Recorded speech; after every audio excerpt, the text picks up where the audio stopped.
வலியற்ற varicose vein சிகிச்சை எளிய 30 நிமிட செயல்முறை 7847045678.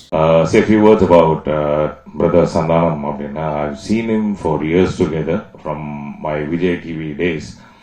Such a hard working person. அவர் சார் சொன்ன மாதிரி ப்ரொடியூசர் சொன்ன மாதிரி 12 ஷெட்யூல் வச்சிருக்காரு அப்படின்னா ஈவன் ஃப்ரம் தோஸ் டேஸ் எங்களுக்கு ஞாபகம் இருக்கு. ஆப்போசிட்ல வந்து முருகன் டீ கடை இல்லையா, அங்க வந்து அவர் நிக்கும் போது கூட அவர் வந்து என்ன பேச போறாரு, it is always a discussion about what he is going to to. இந்த வேஸ்டா பேசிட்டு இருக்கிறது, வெட்டி பேச்சு இல்லாம அதையுமே ரொம்ப ஜாலியா ஹாப்பியா I have seen him being like that. எனக்கு தோணும் எல்லாத்தையுமே ஜாலியா பேசுறாரு. ப்ரொடியூசர் சொன்னாரு ஜானுஜி நீங்க ரொம்ப ஜாலியா இருக்கீங்க. Maybe he is also one of the inspiration for me to be so happy and opening up and you know very simple.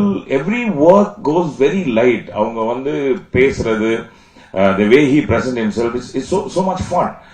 இது வரைக்கும் காமெடியனா எல்லாரும் பார்த்திருக்கலாம், அப்புறம் ஹீரோவானாங்க. ஆனா இந்த படத்துல உண்மையாவே நல்லா ரொம்ப நல்லா நடிச்சிருக்காங்க. As like you know, as a actor he's groomed himself so beautifully, and I'm sure that there'll be more and more success in all of his film and lots to expect from Sandhanam, and I'm sure he's going to give that to all of us. வலியற்ற varicose vein சிகிச்சை எளிய 30 நிமிட செயல்முறை 7847045678. செய்திகளை உடனுக்குடனும் துல்லியமாகவும் தெரிந்து கொள்ள சப்ஸ்கிரைப் பண்ணுங்க.